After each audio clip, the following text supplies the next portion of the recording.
રાજકોટ તાજેતરમાં નિર્મમ હત્યા ભોગ બનેલ સ્વંગ હાર્મિશ ગજેરાને યોગ્ય ન્યાય મળે અને શહેર ફાટીને ધુમાડે ગયેલા લુખ્ખા તત્વો અસામાજિક તત્વો પર લગામ કસવામાં આવે એ અનુસંધાને પોલીસ કમિશનરને આવેદ અહેવાલ સંજય પોપટ।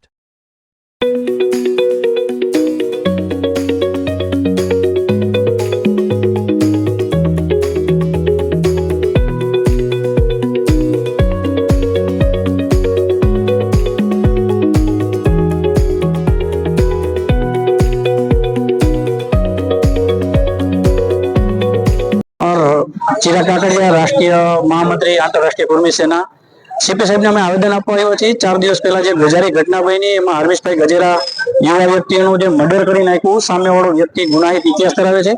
आमां अमे सरकार पासे अने सीपी साहेब पासे एटली अपेक्षा राखीए छीए अમને आजीवन कारावास अथवा फांसीनी सजा थाय अने तटस्थ तपासनी अधिकारीनी निमणूक करवामां आवे। અત્યારે કઈક બીજી પણ તમે વાત કરતા હતા હા, ત્યાં અમને ફોન એમની પાસેથી લઈ લીધા છે ને એમને કઈક બોલાવ્યા છે ત્યાં અને નિવેદન લખાવવા માટે બોલાવ્યા છે અને એને એવું કહેવામાં આવ્યું છે કે ભાઈ તમે પરિવારના લોકોને અહીંયા નિવેદન આપવા આવ્યો ને બીજા કોઈને બોલાવવા નથી, પણ એ થોડા આરોપી છે। આ ન્યાયતંત્રની એક બેદરકારી કહેવાય। આરોપી પકડાઈ ગયો છે પણ ક્યાંક ને ક્યાંક ઢીલાસ કચાસ અને અસંખ્ય ગુના છે એમને ઉપર તપાસ કરતા અસંખ્ય ગુના છે। તો એનો ગુનાહિત ઇતિહાસ ધરાવતા લોકોને જો આવી રીતે છાવરવામાં આવે કે આવી રીતે ધરપકડ થઈ છે પણ એની ચાર્જશીટની અંદર સારી એવી કલમ ઉમેરી અને આને આજીવન કારાવાસ અથવા ફાંસીની સજા થવી જોઈએ।